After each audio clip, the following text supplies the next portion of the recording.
Hello guys, ಎಲ್ರಿಗೂ ನಮಸ್ಕಾರ. So welcome back to new recipe blog.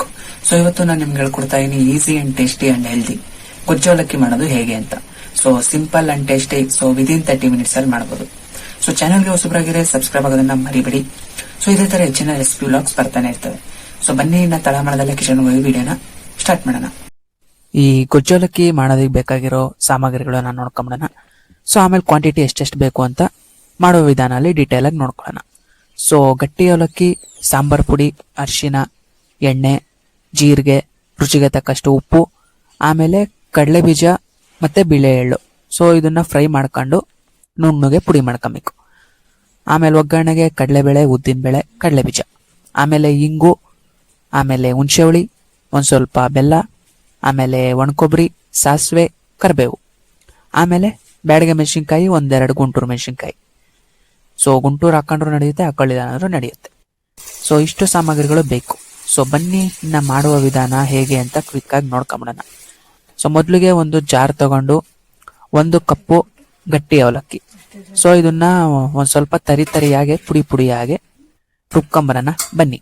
So ನೋಡ್ತಾ ಇದೀರಲ್ಲ, ಇಷ್ಟು ನೈಸಾಗೆ, ಅಂದ್ರೆ ತೀರಾ ನೈಸಾಗೇನಲ್ಲ, ಒಂದ್ ಸ್ವಲ್ಪ ತರಿ.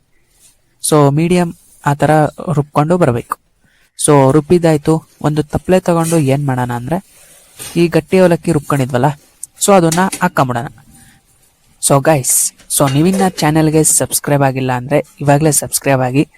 ಇದೇ ತರ ಹೆಚ್ಚಿನ healthy and tasty content daily ಅಲ್ಲ, ವೀಕ್ಲಿ 2 or 3 ವಿಡಿಯೋಸ್ ಬರ್ತಾನೆ ಇರ್ತವೆ.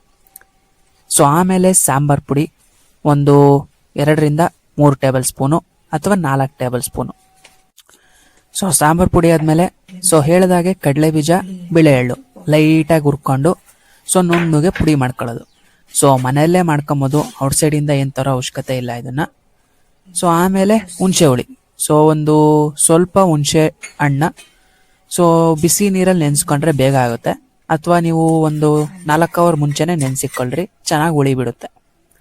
ಸೊ ಆಮೇಲೆ ಇಂಗು, ಸೊ ಇದು ನಾವು ಗಟ್ಟಿ ಇಂಗು ತಂದಿರೋದ್ರಿಂದ ಸೊ ನೀರಿಗೆ ನೆನ್ಸ್ಕೊಂಬಿಟ್ಟು ಹಾಕಂತ ಇದೀವಿ. ಸೊ ಯಾಕಂದ್ರೆ ಪುಡಿ ಇಂಗು ಹಾಕಂತ ಇಲ್ಲ, ಗಟ್ಟಿ ಇಂಗು ಹಾಕಂತ ಇದೀವಿ. ಸೊ ಯಾವ ಇಂಗು ಹಾಕೊಂಡ್ರು ಇಂಗುನೆ, ಸೊ ಯಾವ್ದು ಬೇಕಾದ್ರೂ ಹಾಕೊಳ್ಳಿ, ತೊಂದರೆ ಇಲ್ಲ. ಆಮೇಲೆ ಸ್ವಲ್ಪ ಬೆಲ್ಲ, ಒಂದು 1/4 ಹೊಡ್ಕ ಅಷ್ಟು. ಸೊ ಈ ತರ ಪುಡಿ ಮಾಡ್ಕೊಂಡು ಹಾಕೊಳ್ಳಿ.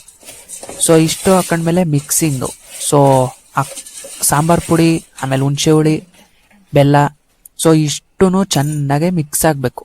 ನಮ್ಮ ಈ ಅವಲಕ್ಕಿಗೆ ಮಿಕ್ಸ್ ಆಗ್ಬೇಕು ಚೆನ್ನಾಗಿ. ಆಮೇಲೆ ಒಂದ್ ಸ್ವಲ್ಪ ಮಿಕ್ಸ್ ಮಾಡಿದ್ಮೇಲೆ ರುಚಿಗೆ ತಕ್ಕಷ್ಟು ಸ್ವಲ್ಪ ಉಪ್ಪು, ಒಂದು 1/2 ಇಂದ 1 ಟೇಬಲ್ ಸ್ಪೂನ್ ಅಷ್ಟು ಸಾಕು. ಸೊ ಇಷ್ಟು ಹಾಕೊಂಡು ಚೆನ್ನಾಗಿ ಮಿಕ್ಸ್ ಮಾಡ್ಕೊಬೇಕು. ಸೊ ಬನ್ನಿ ಮಿಕ್ಸ್ ಮಾಡ್ಕೊಳ್ಳೋಣ. ಸೊ ನೋಡ್ತಾ ಇದೀರಲ್ಲ, ಈ ಗಡ್ಡೆ ಇರೋದೆಲ್ಲ ಹೋಗ್ಬಿಟ್ಟು ಸೊ ನೈಸಾಗೆ ನೀಟಾಗೆ ಈ ತರ ಹದವಾಗಿ ಮಿಕ್ಸ್ ಆಗ್ಬೇಕು. ಸೊ ಮಿಕ್ಸ್ ಮಾಡಿದ್ದಾಯ್ತು. ಇನ್ನ ನೆಕ್ಸ್ಟ್ ಯಾಕೆ ತಡ, ಬನ್ನಿ ಇದನ್ನ ಒಗ್ಗರಣೆ ಹಾಕೊಂಬಿಡೋಣ. ಸೊ ಒಗ್ಗರಣೆ ಹಾಕೊಳ್ಳೋದಕ್ಕೆ ಒಂದು ಬಾಣಲಿ ತಗೊಂಡು ಅದಕ್ಕೆ ಒಂದು 4 ರಿಂದ 5 ಟೇಬಲ್ ಸ್ಪೂನ್ ಎಣ್ಣೆ. ಸೊ ಇದಕ್ಕೆ ಎಣ್ಣೆ ಏನ್ ಜಾಸ್ತಿ ಅವಶ್ಯಕತೆ ಇಲ್ಲ, ಸೊ ಇರ್ಲಿ ಅಂತ ಒಂದು 6 ಟೇಬಲ್ ಸ್ಪೂನ್ ಹಾಕೊಳ್ಳಿ ಸಾಕು. So light food, so and quick food. So ನೀವು ಮಾಡಿ ಇಟ್ಕೊಂಡು ಬೇಕು ಅಂದಾಗ ಕಲ್ಸ್ಕೊಂಡು ತಿನ್ಕೊಬೋದು, ತೊಂದರೆ ಇಲ್ಲ. ಸೊ ಎಣ್ಣೆ ಒಂದ್ ಸ್ವಲ್ಪ ಕಾದ್ಮೇಲೆ ಒಂದು 1/2 ಟೇಬಲ್ ಸ್ಪೂನ್ ಅಷ್ಟು ಸಾಸಿವೆ ಎಲ್ಲ ಚಿಕ್ಬಿಟ್ಟ ಅನ್ಲಿ. ಸೊ ಹೇಳಿದಾಗೆ ಈ ಗೊಜ್ಜು ಅವಲಕ್ಕಿನ ಸೊ ನೀವು ಬೇಕು ಅಂದಾಗ ಮಾಡಿಕೊಂಬಿಟ್ಟು ಬೇಕು ಅಂದಾಗ ಕಲ್ಸ್ಕೊಂಡು ತಿನ್ಬೋದು. ಸೊ ಒಗ್ಗರಣೆ ಆದ್ರೂ ಹಾಕೊಳ್ಳಿ, ಇಲ್ಲ ಆ ಥರ ಒಂದು 10 ನಿಮಿಷ ನೀರು ಹಾಕೊಂಡು ನೆನೆಯೋದಕ್ಕೆ ಬಿಟ್ಬಿಟ್ಟು ಒಂದು 10 ನಿಮಿಷ ಬಿಟ್ಟರೆ ಸಾಕು, ಚೆನ್ನಾಗಿ ನೆನೆಯುತ್ತೆ. ಹಂಗೆ ಆದರೂ ತಿನ್ಬೋದು, ತೊಂದರೆ ಇಲ್ಲ. ಸೊ ಸಾಸಿವೆ ಎಲ್ಲ ಒಂದು ಸ್ವಲ್ಪ ಚಿಕ್ಬಿಟ್ಟ ಆದಮೇಲೆ ಕಡಲೆಬೀಜ 1-2 ಟೇಬಲ್ ಸ್ಪೂನು, ಆಮೇಲೆ ಗುಂಟೂರು ಮೆಣಸಿನ್ಕಾಯಿ 1-2 ರಿಂದ 3, ಆಮೇಲೆ ಕರಿಬೇವು ಒಂದು ಕಡ್ಡಿಯಷ್ಟು. ಸೊ ಇಷ್ಟು ಹಾಕೊಂಡು ಒಂದು ಸ್ವಲ್ಪ ಚೆನ್ನಾಗಿ ಫ್ರೈ ಆದಮೇಲೆ ಕಡಲೆಬೇಳೆ, ಉದ್ದಿನಬೇಳೆ ಒಂದು ಅರ್ಧ ಟೇಬಲ್ ಸ್ಪೂನು ಅಥವಾ 1 ಟೇಬಲ್ ಸ್ಪೂನ್ ಹಾಕೊಳ್ಳಿ, ತೊಂದರೆ ಇಲ್ಲ. ಕಟುಮ್ ಅಂತ ಚೆನ್ನಾಗಿರುತ್ತೆ. ಸೊ ಇದೆಲ್ಲ ಒಂದು ಸ್ವಲ್ಪ ಕೈ ಆಡಿಸಿದ್ಮೇಲೆ ಅರಿಶಿನ ಒಂದು 1/4 ಟೇಬಲ್ ಸ್ಪೂನ್ ಅಷ್ಟು. ಸೊ ಅರಿಶಿನ ಹೆಲ್ತಿಗೆ ಒಳ್ಳೆಯದು, ಆಮೇಲೆ ಕಲರ್ ಬರಲಿ ಅಂತ. ಸೊ ಗೊತ್ತಿರೋ ಹಾಗೆ ನಿಮ್ಗೆ ಗೊತ್ತೇ ಇರುತ್ತೆ. ಸೊ ಆಮೇಲೆ ಇದೆಲ್ಲ ಒಂದು ಸ್ವಲ್ಪ ಹಾಕೊಂಡು ಕೈ ಆಡಿಸಿ ಒಣಕೊಬ್ಬರಿ ಒಂದು 1/4 ತುರಿ ಹಾಕೊಳ್ಳಿ ಸಾಕು. ಸೊ ಜಾಸ್ತಿ ಹಾಕೊಂಡ್ರು ನಡೆಯುತ್ತೆ, ಟೇಸ್ಟ್ ಇರುತ್ತೆ. ಸೊ ಲಾಸ್ಟಿಗೆ ಒಂದು ಸ್ವಲ್ಪ ಜೀರಿಗೆ ಒಂದು ಅರ್ಧ ಟೇಬಲ್ ಸ್ಪೂನ್ ಸಾಕು. ಸೊ ಇಷ್ಟು ಹಾಕೊಂಡು ಒಂದು ಸ್ವಲ್ಪ ಕೈ ಆಡ್ಸೋಣ ಬನ್ನಿ. ಸೊ ಲೋ ಫ್ಲೇಮಲ್ಲೇ ಇದೆಲ್ಲ ಮಾಡ್ಕೊಳ್ಳಿ, ಇಲ್ಲಾಂದರೆ ಬೇಗ ಸೀದೋಗೋ ಚಾನ್ಸಸ್ ಇರುತ್ತೆ. ಸೊ ಸೀದೋದ್ರೆ ಏನಾಗುತ್ತೆ, ಟೇಸ್ಟ್ ಚೆನ್ನಾಗಿರಲ್ಲ. ಸೊ ಅದಕ್ಕೆ ಲೋ ಫ್ಲೇಮಲ್ಲೇ ಮಾಡ್ಕೊಳ್ಳೋದು ವಾಸಿ. ಸೊ ಒಂದು ಸ್ವಲ್ಪ ಎಲ್ಲ ಫ್ರೈ ಆದಮೇಲೆ ಸಾಂಬಾರ್ ಪುಡಿ ಒಂದು 3-4 ಟೇಬಲ್ ಸ್ಪೂನ್ ಸಾಕು. ಸೊ ನೀವೇನಾದರೂ ಖಾರ ಲವರ್ಸ್ ಆಗಿದ್ರೆ ಇನ್ನೊಂದು ಸ್ವಲ್ಪ ಜಾಸ್ತಿ ಹಾಕ್ಕೊಳ್ಳಿ, ತೊಂದರೆ ಇಲ್ಲ. ಸೊ ಖಾರ ಕಡಿಮೆ ತಿನ್ನೋರಾಗಿದ್ದರೆ ಒಂದು ಸ್ವಲ್ಪ ಕಡಿಮೆನೇ ಹಾಕ್ಕೊಂಡ್ರು ನಡೆಯುತ್ತೆ. ಸೊ ಈ ಮಸಾಲೆ ಎಲ್ಲ ಒಂದು ಸ್ವಲ್ಪ ಚೆನ್ನಾಗಿ ಬಿಸಿ ಆದಮೇಲೆ ಈ ಅವಲಕ್ಕಿ ಸಪ್ರೇಟಾಗಿ ಮಾಡ್ಕೊಂಡಿದ್ವಲ್ಲ, ಸೊ ಅದನ್ನು ಹಾಕ್ಕೊಂಡು ಚೆನ್ನಾಗೆ ಮಿಕ್ಸ್ ಮಾಡಬೇಕು. ಸೊ ಈ ಮಸಾಲೆ ಎಲ್ಲ ಅಂದರೆ ಈ ಒಗ್ಗರಣೆ ಹಾಕ್ಕೊತಾ ಇದೀವಲ್ಲ, ಈ ಒಗ್ಗರಣೆ ಎಲ್ಲ ಅವಲಕ್ಕಿಗೆ ಹಿಡಿಬೇಕು, ಚೆನ್ನಾಗೆ ಮಿಕ್ಸ್ ಆಗಬೇಕು. ಸೊ ಲೋ ಫ್ಲೇಮಲ್ಲಿ ಅಥವಾ ಮೀಡಿಯಮ್ ಫ್ಲೇಮಲ್ಲಿ ಚೆನ್ನಾಗಿ ಈ ಥರ ಕೈ ಆಡಿಸ್ತಾ ಇರಿ. ಸೊ ಒಂದು 5-10 ನಿಮಿಷದೊಳಗೆ ನೀಟಾಗಿ ಫಾರ್ಮ್ ಆಗೋಗುತ್ತೆ. ಸೊ ನೋಡ್ತಾ ಇದ್ದೀರಲ್ಲ ಹೆಂಗೆ ಕಲರ್ ಎಲ್ಲ ಚೇಂಜ್ ಆಗ್ತಾ ಬರ್ತಾ ಇದೆ.